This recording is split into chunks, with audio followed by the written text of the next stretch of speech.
C'est parti. Bonjour à tous. On continue la lecture de ce livre de Jules Verne, Mirifiques aventures de Maître Antifère. Ça fait plus d'un an et demi que j'ai arrêté la lecture. Donc là, on reprend, on en était arrivé au chapitre 13. Je pense qu'on va lire deux chapitres aujourd'hui. Probablement, ça va peut-être prendre une heure. Bonjour à tous ceux qui arrivent. Donc chapitre 13 qui s'intitule à la fin duquel on verra disparaître le troisième rôle, autrement dit le traître de cette comico-tragique histoire. C'est un long titre de chapitre.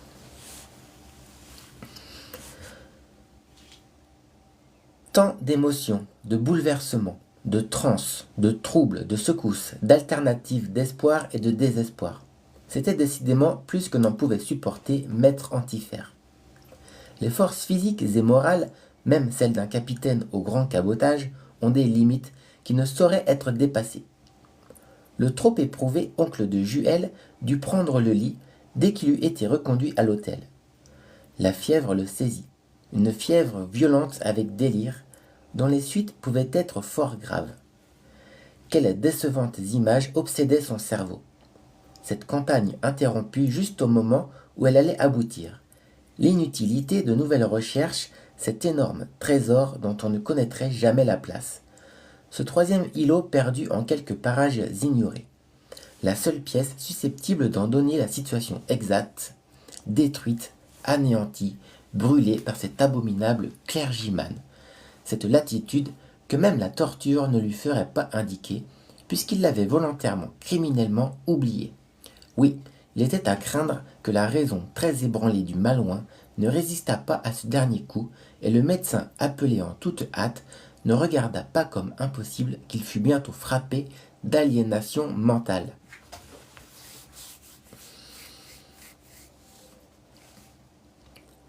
Dans tous les cas, les soins lui seraient prodigués.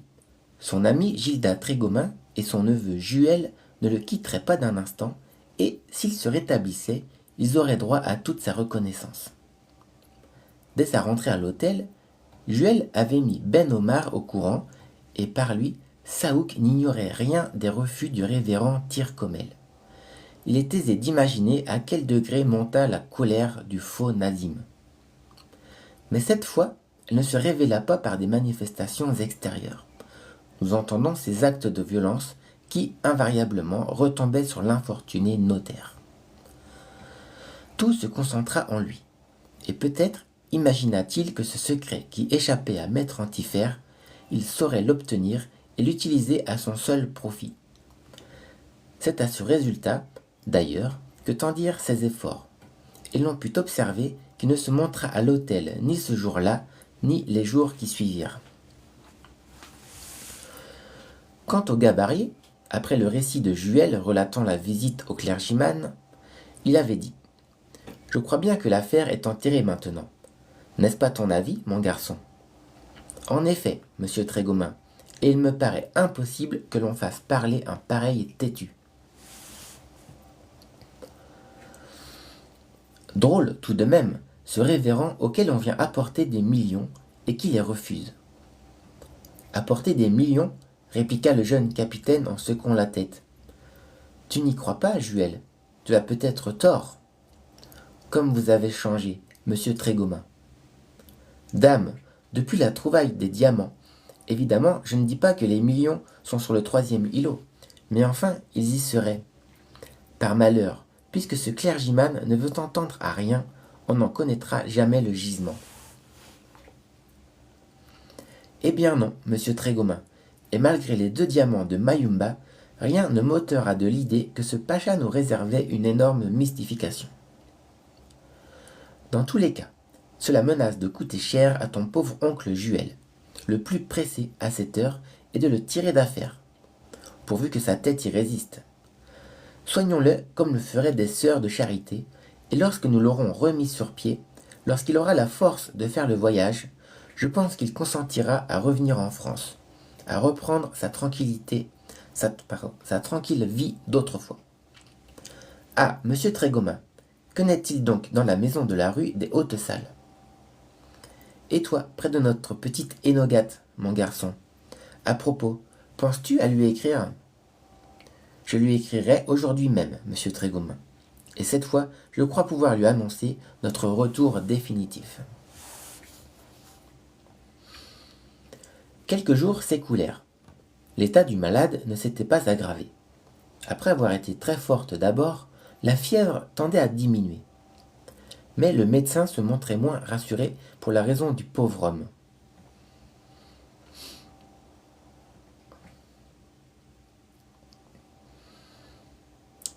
Positivement, sa tête déménageait. Cependant, il reconnaissait son ami Trégomin, son neveu Juel et aussi son futur beau-frère. Beau-frère?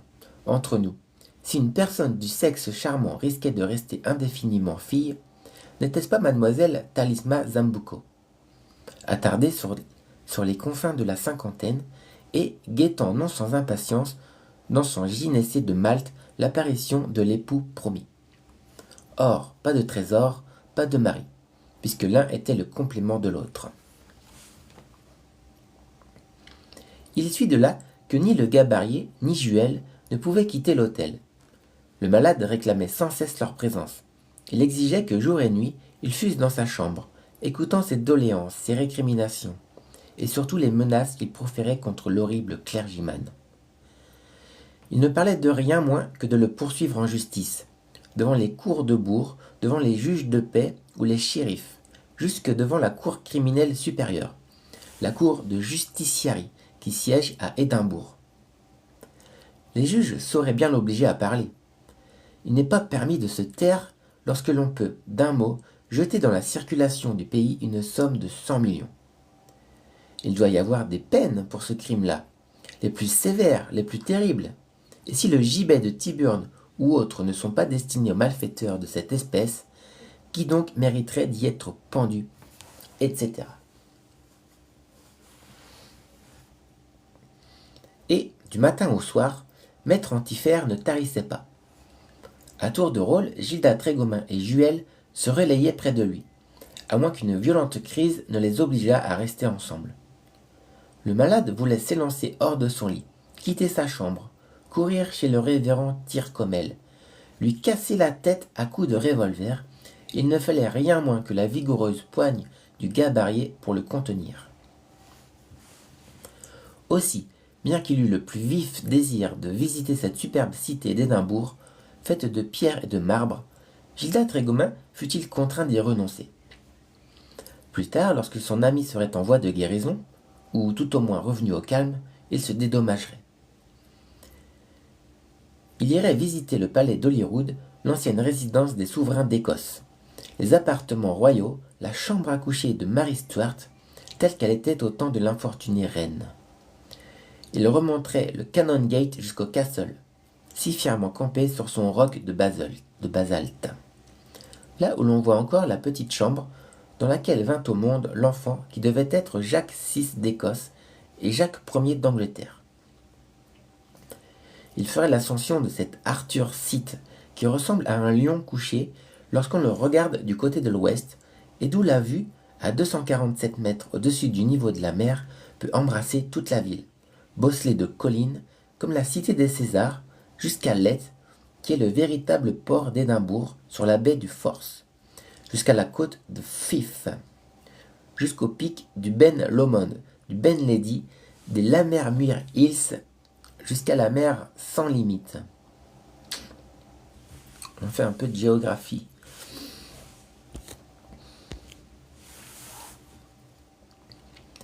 Que de beauté naturelle, que de merveilles dues à la main de l'homme, dont le gabarier, tout en regrettant ce trésor perdu par l'obstination du clergyman, brûlait de contempler les splendeurs et qu'il ne pouvait visiter, cloué par le devoir au chevet de son impérieux malade. C'est pourquoi l'excellent homme en était réduit à regarder par la fenêtre entr'ouverte de l'hôtel, le célèbre monument de Walter Scott, dont les pinacles gothiques s'élancent à près de 200 pieds dans les airs, en attendant que ces niches soient toutes occupées par les 56 héros nés de l'imagination du grand romancier écossais. Puis, lorsque les yeux de Gilda Trégomin redescendaient, la longue perspective de Prince Street vers Carlton Hill, il guettait un peu avant midi cette grosse boule dorée hissée au mât de l'observatoire, et dont la chute indique le moment précis où le soleil franchit le méridien de la capitale. Que voulez-vous, c'était toujours cela. Cependant, un bruit de nature à surchauffer la popularité déjà si considérable du révérend Tyrcomel s'était répandu dans le quartier de la Canongate d'abord, dans la ville ensuite. On disait que les célèbres prédicateurs, en hommes qui conforment ses actes à ses doctrines, venaient de refuser un legs d'une importance invraisemblable. On parlait de plusieurs millions, même de plusieurs centaines de millions, qu'ils voulaient soustraire à l'avidité humaine. Peut-être le clergyman se prêtait-il à la propagation de ces bruits qui tournaient à son avantage, et dont il entendait bien ne pas garder le secret. Les journaux s'emparèrent du fait. Ils le reproduisirent. Il ne fut plus question que du trésor de Kamilk Pacha, enterré sous les roches d'un mystérieux îlot. Quant à l'indication de son gisement, à en croire les feuilles publiques que le révérend Tyrcomel ne démentit pas d'ailleurs, cela ne dépendait que de lui. Quoique, en réalité, l'intervention des deux autres légataires fut indispensable. Du reste, on ne connaissait pas tous les détails de cette affaire, et le nom de maître Antifère n'était pas même prononcé. Il va de soi que, parmi ces journaux, les uns approuvaient la superbe attitude de l'un des docteurs de l'Église, libre d'Écosse, tandis que d'autres le blâmaient. Car, enfin, ces millions mis à la disposition des indigents d'Édimbourg, et Dieu sait s'ils pullulent, auraient soulagé bien des infortunes, au lieu de dormir dans leurs trous, sans profit pour personne. Mais, du blâme comme de l'éloge, le révérend Tyrcomel n'avait cure, il était résolu à n'en tenir aucun compte. Alero, el profe est arrivé.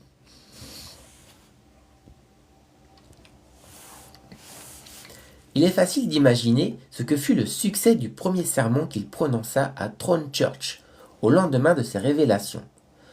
Dans la soirée du 30 juin, les fidèles étaient accourus en foule. On s'écrasait littéralement à l'intérieur de cette église, 3 fois trop petite, et sur le carrefour dont les rues s'ouvrent devant sa façade.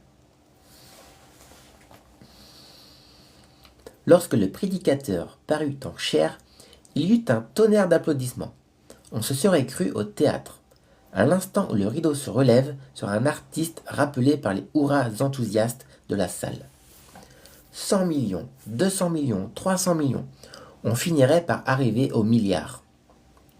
Voilà ce que représentait ce phénoménal Tyrcomel et ce dont il faisait fi. Et il recommença son discours habituel, où l'on remarqua cette phrase dont l'effet fut prodigieux.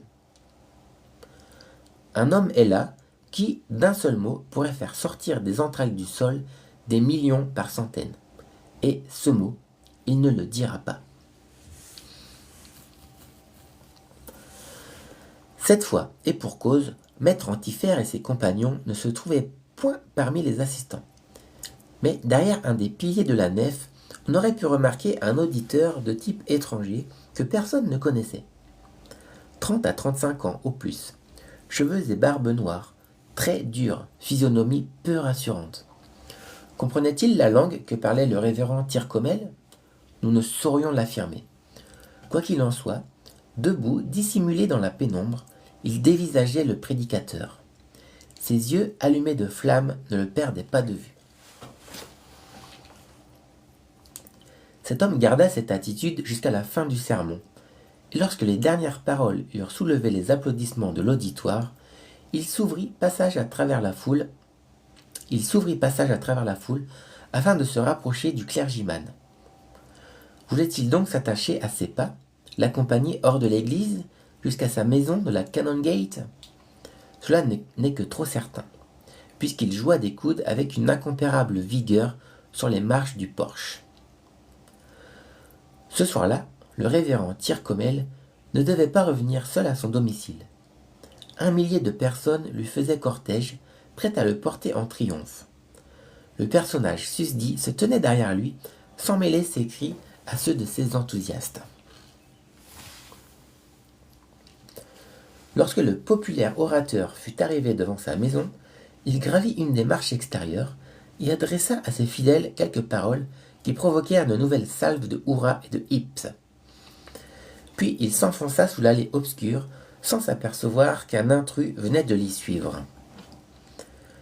La foule ne se dispersa que lentement, en faisant retentir la rue de ses tumultueuses clameurs. Tandis que le révérend Tyrcomel montait l'étroit escalier qui conduisait à son 3e étage, l'inconnu le montait à pas sourds, et si doucement qu'un chat n'eût pas frôlé plus légèrement les marches.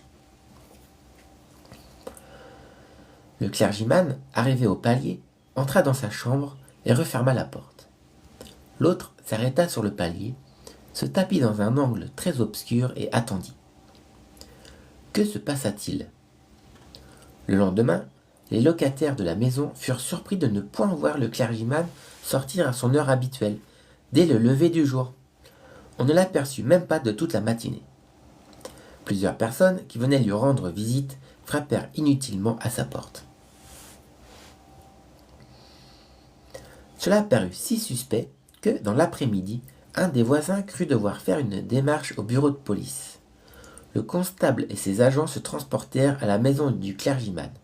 Ils montèrent l'escalier, ils frappèrent à la porte, et comme on ne leur répondait pas, ils l'enfoncèrent de ce coup d'épaule spécial que possèdent les officiers de la force publique. Quel spectacle! On avait évidemment crocheté la porte. On s'était introduit dans la chambre. On l'avait fouillée de fond en comble. L'armoire était ouverte et vidée de quelques vêtements qu'elle contenait et qu'on avait jetés à terre. La table était renversée. La lampe gisait dans un coin. Livres et papiers jonchaient le plancher. Et là, près du lit, à demi démantibulé, la couverture écartée, solidement attachée, hermétiquement bâillonnée, apparaissait le révérend Tyrcomel. On se hâta de lui porter secours. À peine respirait-il sous son épais bâillon. Il avait totalement perdu connaissance. Depuis combien de temps ? Lui seul pourrait le dire, s'il reprenait jamais ses esprits. Il fallut le frictionner énergiquement, sans que besoin eût été de le déshabiller, puisqu'il était presque nu, sa chemise arrachée, sa poitrine et ses épaules à l'air. Et, au moment où l'un des agents allait le frotter, suivant les règles, le constable ne put retenir un cri de surprise. Ne venait-il pas d'apercevoir des lettres et des chiffres imprimés sur l'épaule gauche du révérend Tyrcomel ? En effet, un tatouage, très lisible encore, formait une inscription qui ressortait en couleur brune sur la peau blanche du clergyman. Et cette inscription était ainsi libellée. 77°19' nord. On l'a compris, c'était la latitude tant cherchée. Plus de doute, le père du clergyman, pour être certain de ne pas la perdre, l'avait inscrite sur l'épaule de son fils, jeune alors, comme il l'eût inscrite sur un calepin. Un calepin peut s'égarer, et non une épaule. Voilà comment, et bien qu'il eût réellement brûlé la lettre de Kamilke Pacha adressée à son père, le révérend Tyrcomel possédait cette inscription si bizarrement placée. Inscription qu'il n'avait jamais eu, d'ailleurs, la curiosité de lire en s'aidant d'une glace. Mais certainement, il l'avait lu, le malfaiteur qui s'était introduit dans sa chambre pendant le sommeil du clergyman. Celui-ci avait surpris ce misérable, fouillant son armoire, consultant ses papiers. En vain avait-il voulu lutter. Après l'avoir lié et bâillonné, ce coquin s'était enfui, le laissant à demi étouffé. Tels furent les détails que l'on apprit de la bouche même du révérend Tyrcomel, lorsque les soins qui lui furent apportés par un médecin, requis en toute hâte, l'eurent rappelé au sentiment des choses. Il raconta ce qui s'était passé. À son avis, cette agression n'avait eu pour but que de lui arracher le secret de l'îlot aux millions qu'il se refusait à livrer. Quant à ce malfaiteur, il avait pu le voir alors qu'il se débattait contre lui. Il était donc à même de donner son signalement très exact. Et à ce propos, il parla de la visite qu'il avait reçue de 2 Français et d'un Maltais venus à Édimbourg pour le questionner au sujet du legs de Camilk Pacha. C'était une indication pour le constable qui commença immédiatement son enquête. 2 heures après, la police découvrait que les étrangers en question étaient descendus depuis quelques jours à Gibbs Royal Hotel. Et, ma foi, ce fut heureux pour Maître Antifère, le banquier Zambucco, Gilda Trégomin, Juel et Ben Omar, qu'ils pussent exciper d'un incontestable alibi. Le malouin n'avait point abandonné son lit. Le jeune capitaine et le gabarier n'avaient point quitté sa chambre. Le banquier Zambucco et le notaire n'étaient pas un instant sortis de l'hôtel. Et d'ailleurs, aucun d'eux ne répondait au signalement donné par le clergyman. Aussi, nos chercheurs de trésors ne furent-ils pas mis en état d'arrestation. Et l'on sait si les prisons du Royaume-Uni relâchent volontiers les hôtes auxquels elles fournissent gratis le logement et la nourriture. Il est vrai, il y avait encore Saouk. Eh bien, c'était Saouk, l'auteur de cet attentat. C'était lui qui avait fait ce coup pour voler son secret au révérend Tyrcomel. Et maintenant, grâce aux chiffres qu'il avait pu lire sur l'épaule du clergyman, il était le maître de la situation. Connaissant d'autre part la longitude indiquée sur la notice de l'îlot de la baie Mayumba, il possédait les éléments nécessaires pour déterminer le gisement du 3e îlot.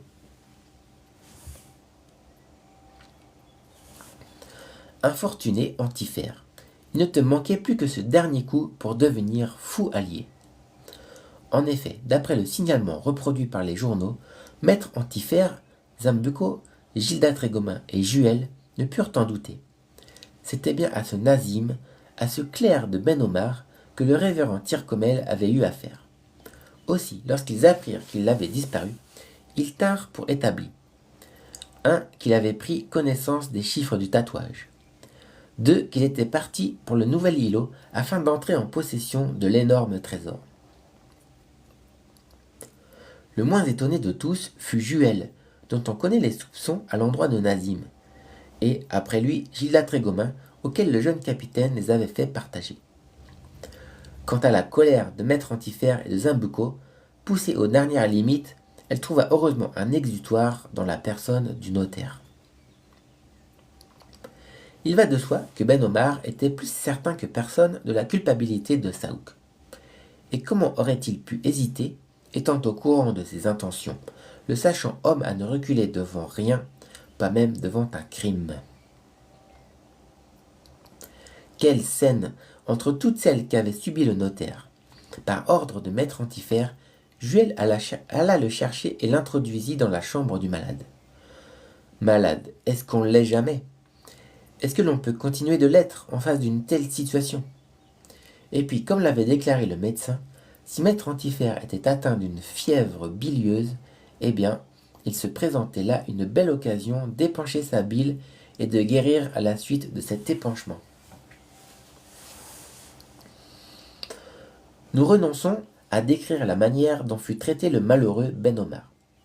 Il dut reconnaître tout d'abord que l'acte attentatoire sur la personne du clergyman, le vol, oui, misérable Omar, le vol était l'œuvre de Nazim. Et quoi? Voilà comment ce tabellion choisissait les clercs de son étude. Voilà l'homme qui l'avait amené pour l'assister dans ses opérations d'exécuteur testamentaire. Voilà le coquin, le gueux, le sacripant, dont il n'avait pas craint d'imposer la présence à Maître Antifère et à ses compagnons. Et maintenant, cette canaille, oui, cette canaille s'était enfuie, et elle possédait le gisement de l'îlot numéro 3, et elle s'emparerait des millions de Camilk Pacha, et il serait impossible de lui mettre la main dessus. Allez donc courir après un bandit d'origine égyptienne qui dispose de sommes folles pour garantir sa sécurité et assurer son impunité. Ah, Saouk, Saouk. Ce nom échappa au notaire abasourdi. Tous les soupçons de Juel furent justifiés. Nazim n'était pas Nazim, c'était Saouk, le fils de Mourad, déshérité par Kamilke Pacha, au profit des collégataires. Comment? C'était Saouk, s'écria Juel. Ben Omar voulut revenir sur ce nom qui lui avait échappé.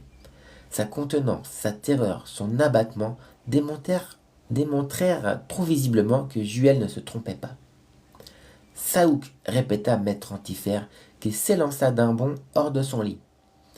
Et, dans l'effort que fit sa mâchoire quand il prononça ce nom abouré, son caillou filant comme une balle vint frapper le notaire en pleine poitrine.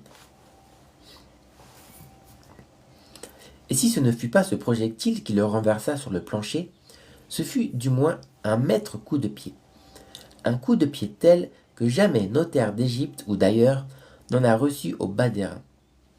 Et Ben Omar resta aussi aplati qu'on peut l'être, lorsque cela ne va pas jusqu'à l'écrasement total. Ainsi, Nazim, c'était ce Saouk qui avait juré de s'emparer du trésor par tous les moyens, et dont maître Antifère devait redouter la criminelle intervention. Au surplus, après le déversement de cette variété de jurons maritimes que peut fournir le répertoire d'un capitaine au grand cabotage, maître Antifère éprouva un réel soulagement. Et lorsque Ben Omar, les épaules basses, le ventre rentré, sortit de sa chambre pour s'aller enfermer dans la sienne, il se sentait déjà mieux. Hâtons-nous de dire que ce qui acheva de le remettre sur ses jambes, ce fut la nouvelle rapportée à quelques jours de là par un des journaux de la ville. On sait de quoi les reporters et intervieweurs sont capables. De tout, confessons-le. À cette époque, ils commençaient à intervenir dans les affaires publiques et privées avec un entrain, une perspicacité, une audace qui en ont fait les agents d'un nouveau pouvoir exécutif.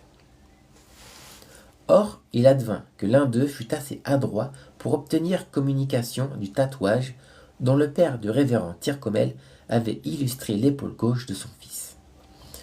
Il en fit faire un fac-similé, et ce fac-similé fut reproduit dans une feuille quotidienne dont le tirage, ce jour-là, monta de 10 à 100 000. Puis l'Écosse, puis la Grande-Bretagne, puis le Royaume-Uni, puis l'Europe, puis le monde entier eurent connaissance de la fameuse latitude du troisième îlot. 77 degrés 19 minutes nord. En réalité, cela n'avançait pas beaucoup les curieux, et ils n'eussent pas été capables de résoudre ce qu'on appelait déjà le problème du trésor, puisque sur deux de ces éléments, il leur en manquait un, la longitude. Mais il la possédait, cette longitude, lui, maître Antifère, tout comme Saouk du reste, et lorsque Juel lui apporta le journal en question, lorsqu'il eut pris connaissance du fac-similé, il rejeta ses draps, il se précipita hors de son lit, il était guéri. Guéri comme jamais aucun malade ne l'a été par les chirurgiens du Collège Royal, ou les docteurs de l'Université d'Édimbourg. Le banquier Zambucco, Gilda Trégomin, le jeune capitaine, auraient en vain essayé de joindre leurs forces pour contenir maître Antifère. On dit qu'une ardente foi religieuse peut opérer de ces guérisons. Eh bien, pourquoi pas la foi au dieu de l'or ne serait-elle pas capable de pareils miracles? Juel, as-tu racheté un atlas? Oui, mon oncle. La longitude du troisième îlot donnée par le document de la baie de Mayumba est bien 15 degrés 11 minutes est. Oui, mon oncle. La latitude tatouée sur l'épaule du clergyman est bien 77 degrés 19 minutes nord. Oui, mon oncle. Eh bien, cherche où est situé l'îlot numéro 3. Juel alla prendre l'atlas, l'ouvrit à la carte des mers septentrionales, releva exactement au compas le point d'intersection du parallèle et du méridien indiqué et répondit « Spitzberg, extrémité sud de la grande île. » Le Spitzberg? Comment? C'était dans les parages de cette terre hyperboréenne que Kamilke Pacha avait été choisir l'îlot où gisaient ses diamants, ses pierres précieuses, son or. Si c'était le dernier. En route, s'écria maître Antifère, et dès aujourd'hui, si nous trouvons un navire en partance. Mon oncle, s'écria Juel, Il ne faut pas donner à ce misérable Saouk le temps de nous devancer. Tu as raison, mon ami, dit le gabarit. En route, répéta impérieusement Pierre Servan-Malo. Puis il ajouta. Qu'on prévienne cet imbécile de notaire, puisque Camilque Pacha a voulu qu'il fût présent à la découverte du trésor. Il n'y avait qu'à s'incliner devant la volonté de maître Antifère, appuyé de la volonté du maître Zambuco. Encore est-il heureux, dit le jeune capitaine, que ce farceur de Pacha ne nous envoie pas aux antipodes. La fin du chapitre 13. Donc on a maintenant la latitude et la longitude pour aller trouver le trésor. Malheureusement, le méchant Saouk a pris les devants. Voilà où nous en sommes. J'enchaîne sur le chapitre 14 qui s'intitule « Dans lequel Maître Antifère recueille un nouveau document signé du monogramme de Camilque Pacha. »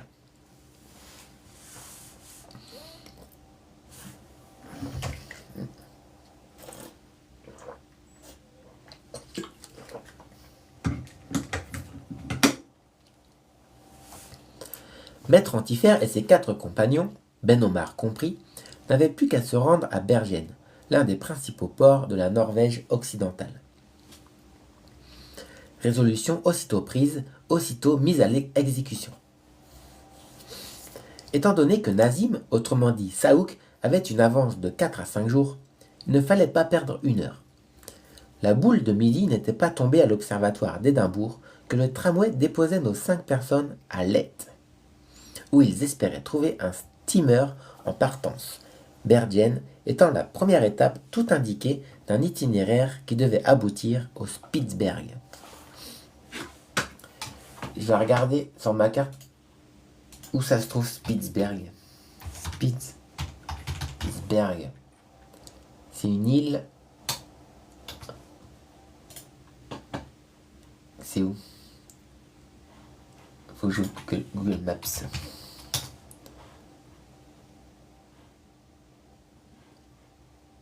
Allez. Spitzberg. En norvégien, Spitzberg désigne une île de l'archipel du Svalbard située en mer du Groenland.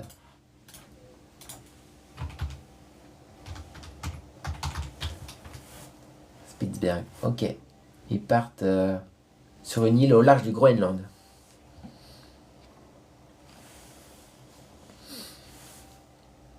La distance d'Édimbourg à ce port n'est que de 400 milles environ. De ce point, il serait facile de gagner rapidement le port le plus septentrional de la Norvège, Hammerfest, en prenant passage sur le steamer qui, pendant la belle saison, fait un service de touristes jusqu'au Cap Nord. De Bergen à Hammerfest, on ne compte guère plus de 800 milles et à peu près 600 d'Hammerfest à l'extrémité méridionale du Spitzberg, indiqué par le relèvement gravé sur l'épaule du révérend Tyrcomel. Pour franchir cette dernière étape, il serait nécessaire d'affréter un bateau en état de tenir la mer. Mais on était à une époque de l'année où les mauvais temps ne désolent pas encore les parages de l'océan Arctique. Restait la question d'argent. Ce troisième voyage de recherche serait certainement très coûteux, surtout dans le parcours compris entre Hammerfest et le Spitzberg, puisqu'il faudrait noliser un bâtiment. Noliser, je ne connais pas ce mot, N-O-L-I-S-E-R.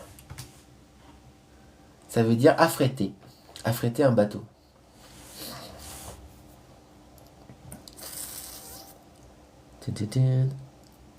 Puisqu'il faudrait noliser un bâtiment. La bourse de Gilda Trégomin commençait à s'épuiser après tant de frais depuis le départ de Saint-Malo. Très heureusement, la signature du banquier valait de l'or.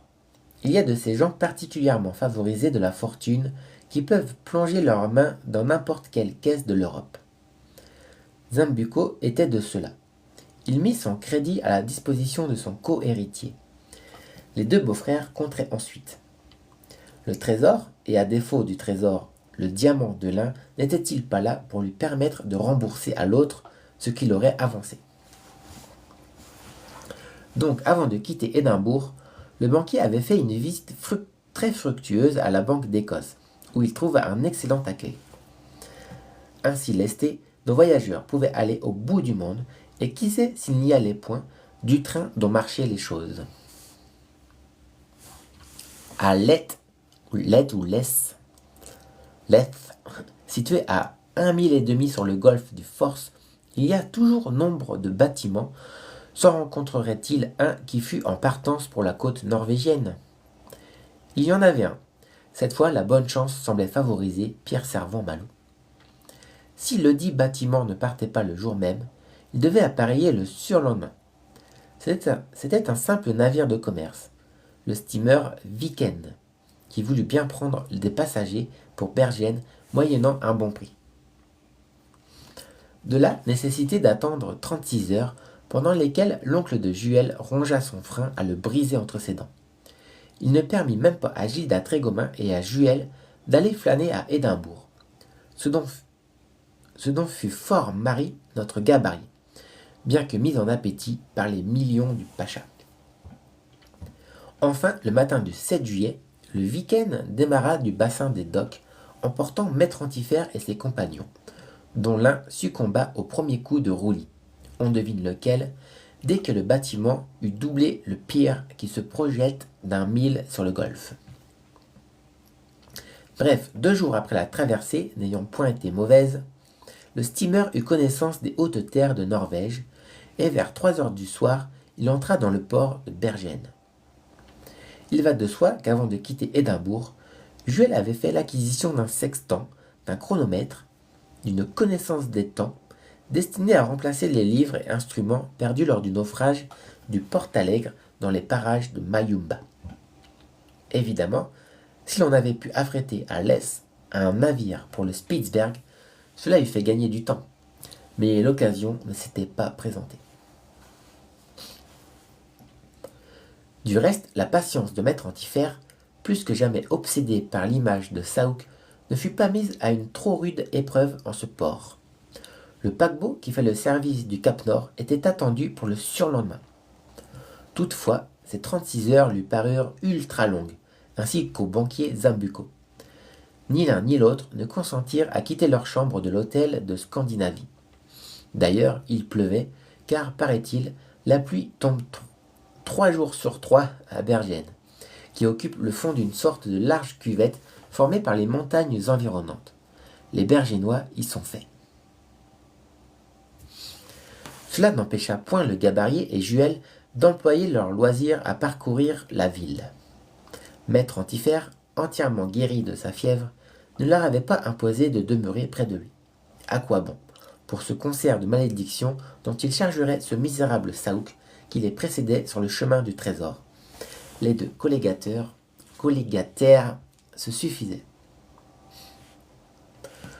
Nous conviendrons que de n'avoir pu visiter la superbe Édimbourg, cela ne saurait être compensé par une promenade à travers les rues de Bergen, qui fut l'une des villes importantes de la Ligue hanséatique.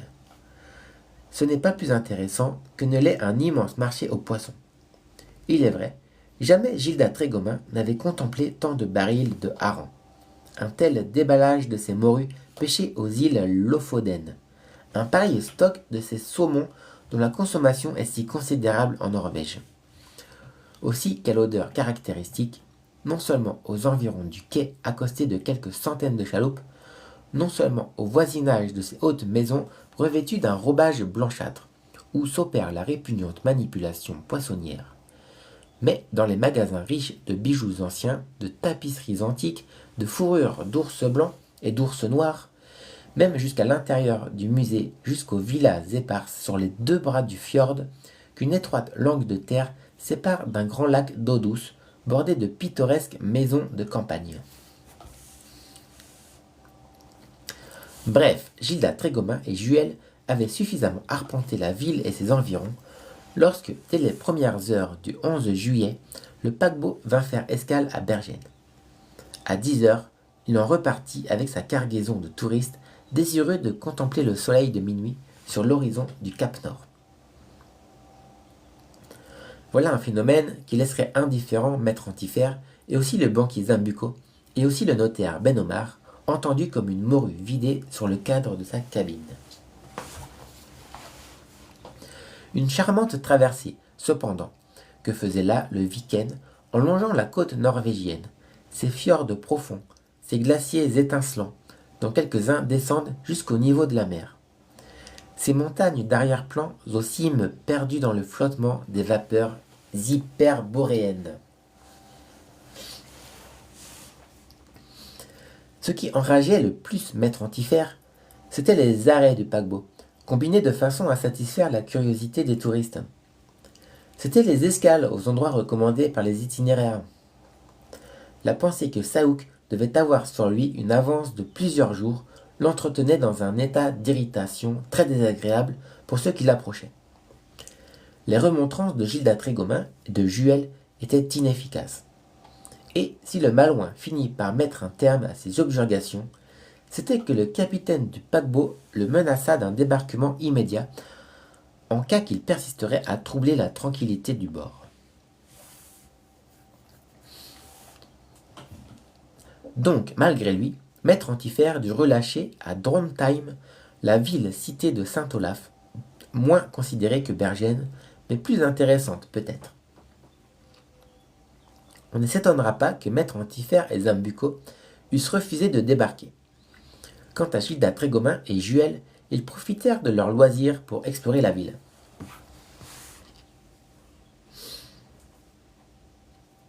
À Drontheim, si les yeux des touristes ont lieu d'être satisfaits dans une certaine mesure, il n'en est pas ainsi de leurs pieds.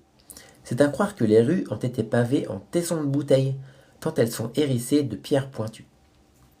Les cordonniers doivent faire vite fortune en ce pays, observa très judicieusement le gabarier, qui s'essaya en vain à ne point compromettre ses semelles. Les deux amis ne trouvèrent un sol acceptable que sous les voûtes de la cathédrale, où les souverains, dès qu'ils ont été couronnés rois de Suède à Stockholm, viennent se faire couronner rois de Norvège à Drontheim. Juel remarqua que si ce monument d'architecture romano-gothique nécessitait de sérieuses réparations, il n'en a pas moins une réelle valeur historique.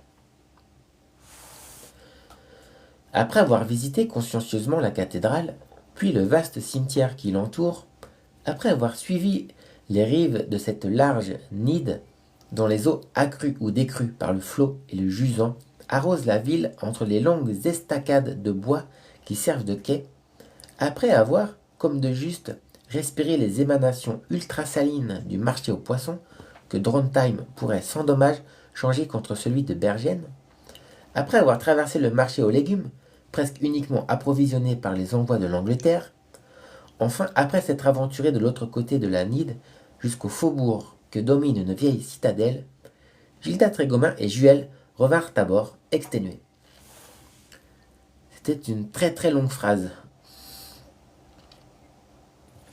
Une lettre adressée à Enogat et qui contenait un aimable post-scriptum de la grosse main et de la grosse écriture du gabarier furent mises le soir même à la poste pour Saint-Malo. Le lendemain, au jour naissant, le week-end démarra, emportant quelques nouveaux...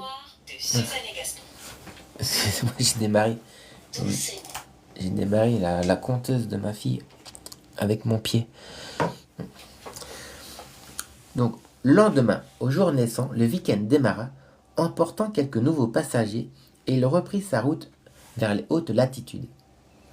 Toujours des arrêts, toujours des escales, dont pestait Maître Antifer. Au passage du cercle arctique, figuré par un fil tendu sur le pont du paquebot, il refusa de sauter par-dessus, tandis que Gilda Trégomin se conforma de bonne grâce à cette tradition. Enfin, en gagnant vers le nord, le steamer évita le fameux Maelstrom, dont les eaux mugissantes tournoient dans un remous gigantesque. Puis ce furent les îles Lofoden, cet archipel si fréquenté des pêcheurs norvégiens qui apparut à l'ouest, et le 17, le week-end vint jeter l'ancre dans le port de Tromsø.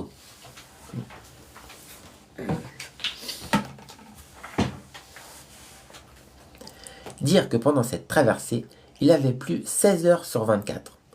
Ce ne serait juste que pour les chiffres.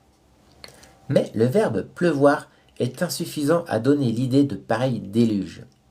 Dans tous les cas, ces cataractes n'étaient point pour déplaire à nos voyageurs. Cela prouvait que la température se tenait à un degré relativement élevé. Or, ce qu'il y avait de plus à craindre pour des gens qui cherchaient à gagner le 77e parallèle, c'était la survenance des froids arctiques, qui auraient pu rendre très difficile et même impossible les approches du Spitzberg. À cette époque de l'année, en juillet, il est déjà tard pour commencer une navigation en ces hauts parages. La mer peut se solidifier soudain, sous l'influence d'une saute de vent. Et, pour peu que Maître Antifer fût retenu à Hammerfest jusqu'au moment où les premières glaces dérivent vers le sud, ne serait-il pas imprudent de les affronter sur une chaloupe de pêche? Ça m'étonne, ça. Ils sont en été et c'est le moment dangereux à cause des glaces.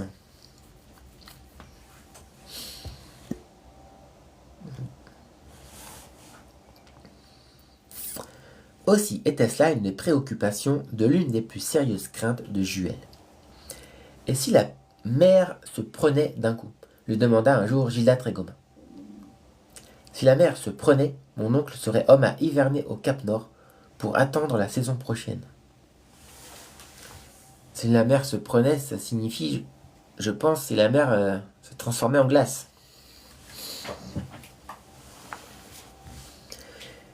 Et il serait bloqué.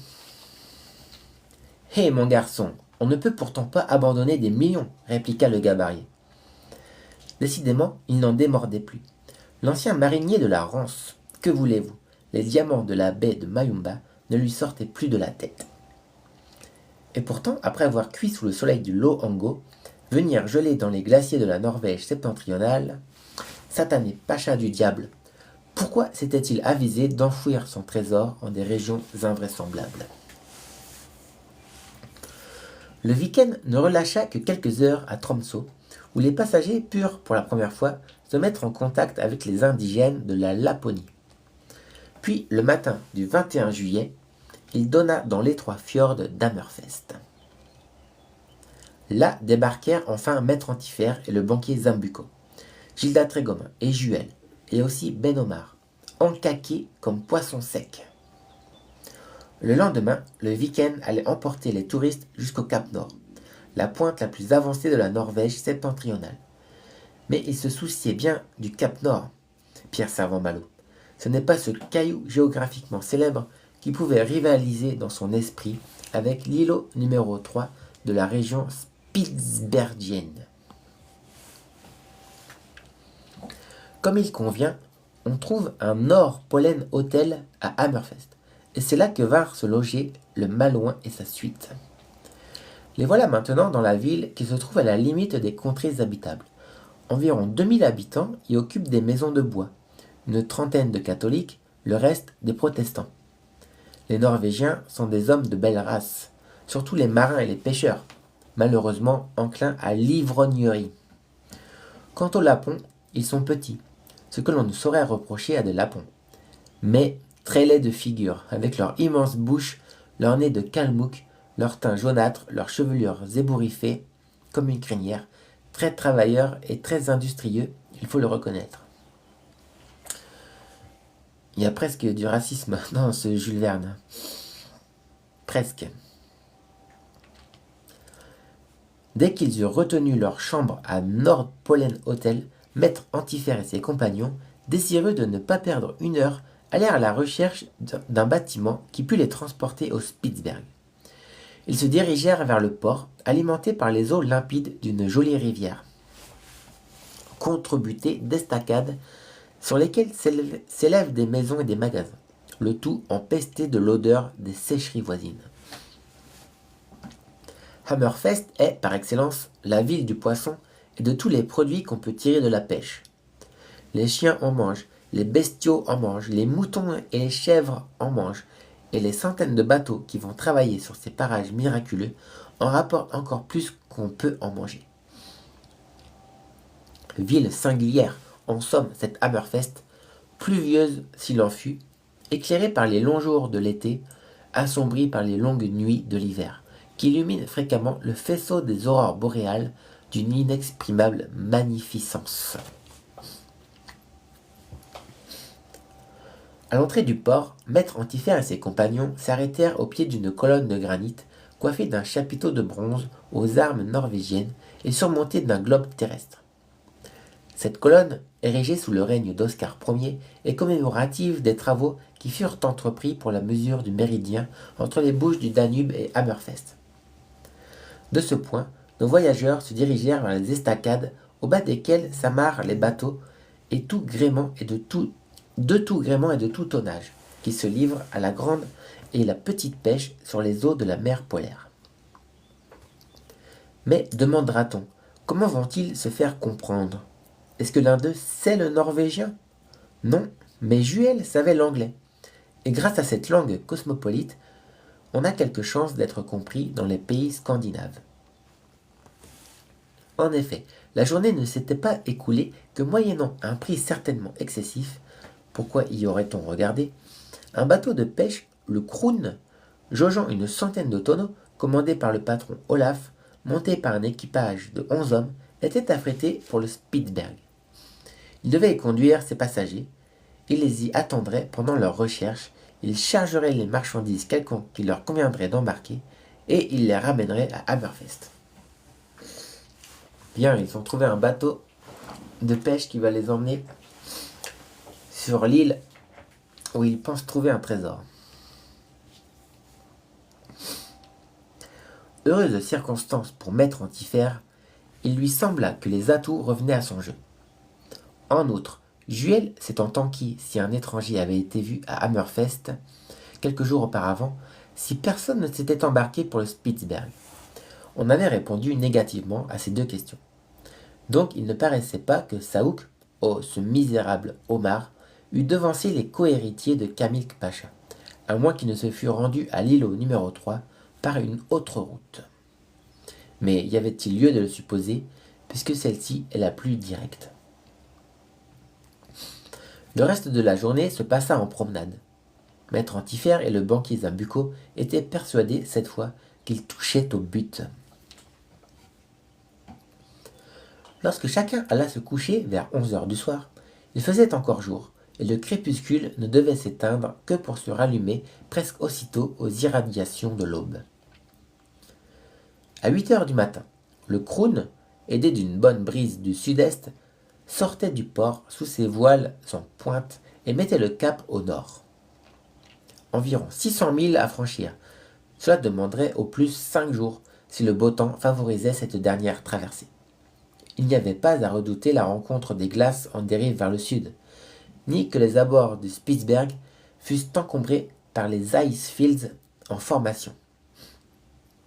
La température se tenait à une moyenne normale, et les vents régnants rendaient improbable un brusque coup de gel. Le ciel, sillonné de nuages qui se résolvaient parfois en pluie, non en neige, ne présentait point un aspect inquiétant. Parfois, de belles éclaircies laissaient percer les rayons du soleil. Juel pouvait donc espérer que le disque radieux serait visible lorsque, le sextant à l'œil, il l'interrogerait pour fixer le gisement du 3e îlot. Décidément, la bonne chance continuait, et rien n'autorisait à penser, après avoir conduit ses héritiers sur l'extrême limite de l'Europe, que Kamilk Pacha aurait la fantaisie de les envoyer une 4e fois à quelques milliers de lieues de Spitzberg. Mais pour rappel, ils ont déjà visité pas mal d'îles, un peu partout. Le Kroon avait toujours rapidement marché, le vent plein ses voiles. Le patron Olaf avouait n'avoir jamais fait de navigation plus heureuse. Aussi, dès 4 heures du matin, le 26 juillet, des hauteurs furent-elles signalées vers le nord, à l'horizon d'une mer libre de toute glace. C'étaient les premières avancées du Spitzberg, et Olaf les connaissait bien pour avoir souvent pêché dans ces parages. Un coin du globe assez peu visité il y a quelques 20 ans, ce Spitzberg, mais qui tend peu à peu à compter dans le domaine du tourisme. Le temps n'est pas éloigné, sans doute, où l'on délivrera des billets aller et retour pour cette possession norvégienne, comme on en délivre actuellement pour le Cap Nord, en attendant qu'on aille au pôle du même nom. Ce que l'on savait alors, c'est que le Spitzberg est un archipel qui se prolonge jusqu'au 80e parallèle. Il est composé de 3 îles. Le Spitzberg, proprement dit, l'île du sud-est, l'île du nord-est. Appartient-il à l'Europe ou à l'Amérique? Question d'un intérêt purement scientifique et qui ne nous est pas permis de résoudre. Ce qu'il faut tenir pour certains, c'est que ce sont plus particulièrement les Anglais, les Danois, les Russes dont les navires se livrent à la pêche de la baleine et à la chasse aux phoques.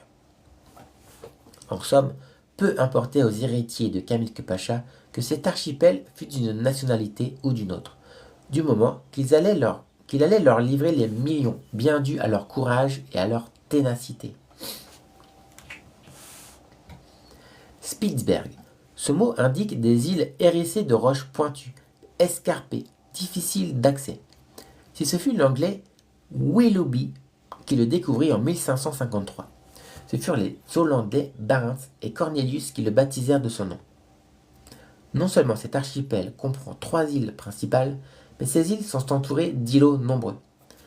Après avoir pointé sur la carte la longitude 15 degrés 11 minutes est et la latitude 77 degrés 19 minutes nord du gisement indiqué, Juel donna l'ordre au patron Olaf de rallier l'île du sud-est, la plus méridionale de l'archipel. Le Kroon marcha rapidement sous une bonne brise qui lui permit de porter plein. Les 4 à 5 milles qui l'en séparaient furent franchis en moins d'une heure. Le Kroon mouilla à 2 encablures d'un îlot que dominait un haut promontoire abrupt dressé à l'extrémité de l'île. Il était alors midi et quart. Maître Antifère, Zambucco, Ben Omar, Gilda Trégomin, Juel embarquèrent dans la chaloupe du Kroon et se dirigèrent vers l'îlot. Immense vol de mouettes, de guillemots et autres oiseaux polaires qui s'enfuirent en jetant des cris assourdissants. Rapide débandade d'une troupe de phoques, lesquels se hâtèrent de céder la place à ces intrus, non sans protester par des vagissements lamentables. Allons, le trésor était soigneusement gardé. À peine sur l'îlot choisi par Kamilke Pacha, faute de canons et de pavillons, Maître Antifère, par un vigoureux coup de pied, prit possession de ce sol millionnarisé. Quelle invraisemblable chance après tant de déboires! On n'avait pas même eu à choisir au milieu de cet amas de roches. Du premier coup, les chercheurs avaient débarqué sur ce point du globe où le riche Égyptien avait enfoui ses richesses. L'îlot était désert, cela va sans dire. Pas une seule créature humaine à sa surface, pas un seul de ces Esquimaux qui peuvent impunément habiter ces régions hyperboréennes. Du côté du large, pas un navire en vue, rien que l'immensité de la mer Arctique.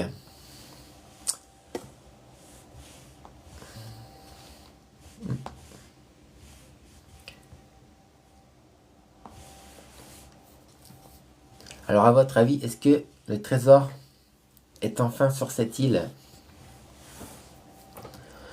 Maître Antifère et le banquier Zambucco ne pouvaient se contenir jusqu'au regard de poisson pâmé du notaire qui s'allumait d'une petite flamme. Gilda Trégomin, ému puisqu'il ne l'avait jamais été depuis le départ, le dos arrondi, les jambes écartées, n'était pas reconnaissable. Après tout, pourquoi n'aurait-il pas été heureux du bonheur de son ami? Et ce qui ajoutait encore aux joies de ce succès, c'est que le sol de cet îlot ne présentait aucune empreinte de pas. À coup sûr, personne n'y avait débarqué récemment. La terre, amollie par les pluies, eût conservé des vestiges. Donc, nul doute à l'égard de ce misérable Saouk. Le terrible fils de Mourad n'avait pu devancer les légitimes propriétaires du trésor. Ou bien il avait été arrêté en route, ou bien il avait subi des retards qui rendraient ses recherches inutiles s'il arrivait après Maître Antifère.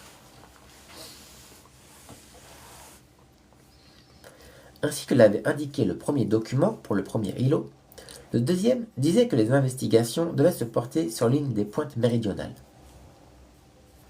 Le groupe se dirigea vers celle de ces pointes qui s'allongeait le plus en mer. Ces saillies, nettement dessinées, n'étaient ni hérissées de varech. On prononce varech ou varech? Les algues. Prononciation. Varesh, sans doute. Varek. Ça s'écrit Varesh, ça se prononce Varek.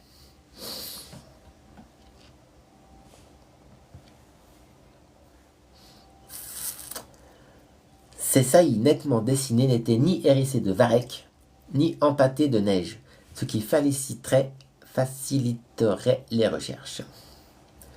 Lorsque la bonne fortune vous prend par la main, il n'y a qu'à se laisser conduire. Et c'est ainsi que Pierre Servan-Malo fut amené devant un roc, dressé comme une de ces stèles qui marquent le passage des navigateurs arctiques.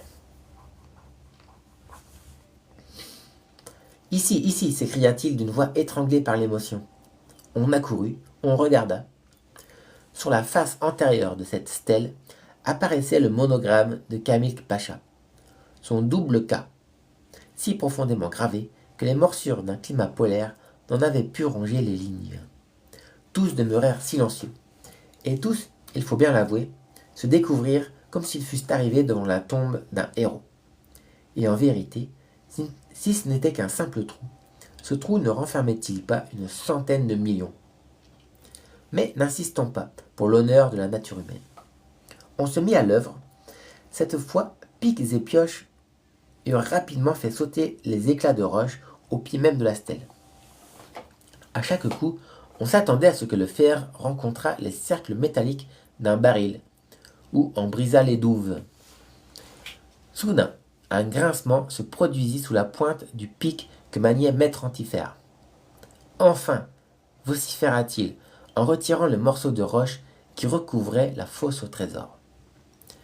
Mais, à ce cri de joie, succéda un cri de désespoir. Un cri si violent qu'on l'eût entendu d'un kilomètre. C'était le principal personnage de cette histoire qui l'avait jeté après avoir laissé tomber son pic. Dans ce trou, il y avait une boîte métallique, marquée du double K, une boîte semblable aux deux autres qu'avaient livrées les îlots du golfe d'Oman et de la baie de Mayumba. Encore, gémit le gabarier en levant les bras vers le ciel. Les boules. Ça fait 3 fois qu'il tombe sur une petite boîte au lieu de trouver un trésor. C'était bien le mot de la situation. Oui, encore. Et encore il serait nécessaire, sans doute, d'aller à la découverte d'un 4e îlot. Maître Antifère, pris d'un accès de rage, ramassa son pic et il en déchargea un si violent coup sur la boîte qu'elle se brisa. Il s'en échappa un parchemin maculé, jauni, en fort mauvais état, ce qui était dû à l'infiltration des pluies et des neiges dans l'intérieur de cette boîte.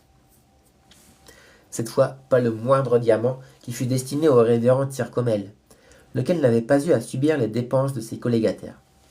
C'était heureux. Un diamant à cet énergumène, qui se serait empressé de le réduire en vapeur. Mais revenons au parchemin. S'en emparer, le déplier avec précaution, car il risquait de se déchirer. C'est ce que Juel, qui seul avait gardé son sang-froid, eût fait en un instant. Maître Antifère, menaçant le ciel de son poing, Zambucco courbant la tête, Ben Omar affaissé, Gilda Trégomin, tous yeux et toute oreille, gardaient un silence profond. Le parchemin se composait d'une feuille unique, dont la partie supérieure n'avait pas été atteinte par l'humidité. Sur cette feuille, plusieurs lignes, écrites en français, comme celles des précédentes notices, étaient assez lisibles. Juel put donc en donner lecture, presque sans s'interrompre, et voici ce qu'elle disait. Il y a 3 hommes dont j'ai été l'obligé, et auxquels je veux laisser un témoignage de ma reconnaissance. Si j'ai déposé ces 3 documents sur 3 îlots différents, c'est que je tenais à ce que ces 3 hommes, mis successivement en rapport les uns avec les autres dans leur voyage, fussent unis par un indissoluble lien d'amitié. En fait, il avait bien réussi, l'excellent Pacha. D'ailleurs, s'ils ont éprouvé quelques peines et fatigues pour arriver à prendre possession de cette fortune, ils n'en auront jamais éprouvé autant que j'en ai eu à subir pour la leur concerner. Ces 3 hommes sont le français Antifère, le maltais Zambucco, l'écossais Tyrcomel. À défaut d'eux, si la mort les a retirés de ce monde, leurs héritiers naturels jouiront des mêmes droits à mon héritage. Donc, en présence du notaire Ben Omar, que j'ai nommé mon exécuteur testamentaire, cette boîte ayant été ouverte et connaissance ayant été prise de ce document, qui est le dernier, les collégataires pourront aller droit au 4e îlot, où les 3 barils contenant l'or, les diamants et les pierres précieuses ont été enterrés par mes soins. Il va falloir aller sur une 4e île. On n'a pas fini. Malgré la déconvenue qu'on éprouvait en songeant à la nécessité d'un nouveau voyage, Maître Antifère et les autres laissèrent échapper un soupir de soulagement. Enfin, ce 4e îlot serait le dernier. Il ne restait plus qu'à en connaître le gisement.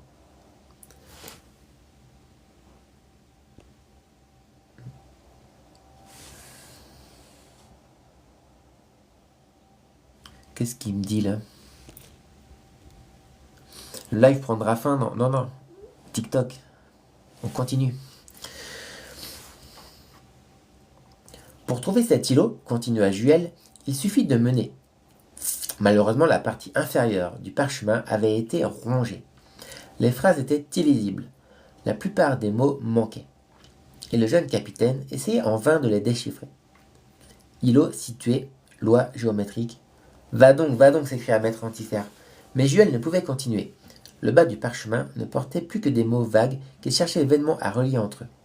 Quant aux chiffres de la latitude et de la longitude, il n'en restait pas trace. Et Juel de répéter la phrase commencée. Situé, loi géométrique. Enfin, il y avait un dernier mot, le mot pôle, qu'il parvint à lire. Pôle, s'écria-t-il. Comment? Ce serait au pôle Nord? À moins que ce ne soit au pôle Sud, murmura désespérément le gabarier. Décidément, c'était bien la mystification prévue. Le pôle, maintenant, le pôle. Est-ce que jamais un être humain a pu mettre le pied au pôle? Maître Antifère bondit sur son neveu. Il lui arracha le document. Il essaya de le lire à son tour. Il ânonna encore les quelques mots à demi effacés.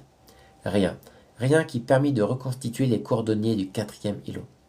Il fallait renoncer à le jamais découvrir. Et lorsque Maître Antifère eut conscience que la partie était définitivement perdue, il fut frappé comme d'un coup de foudre et tomba raide sur le sol. Fin du chapitre. Eh ben, dis donc, ça n'annonce rien de bon pour la suite. Chapitre 15. Mais je vais m'arrêter là pour aujourd'hui.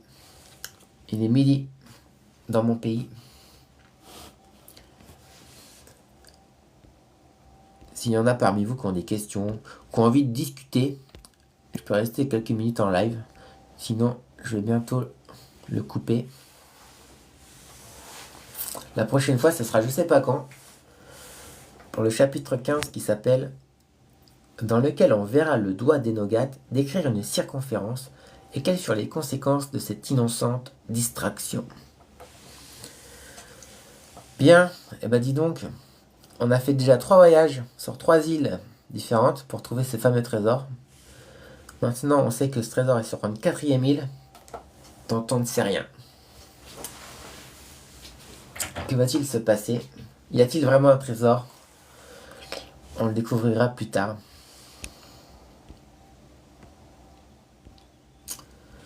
Bon, ben les amis, merci de m'avoir suivi. Vous êtes quelques-uns à être là. C'était sympathique.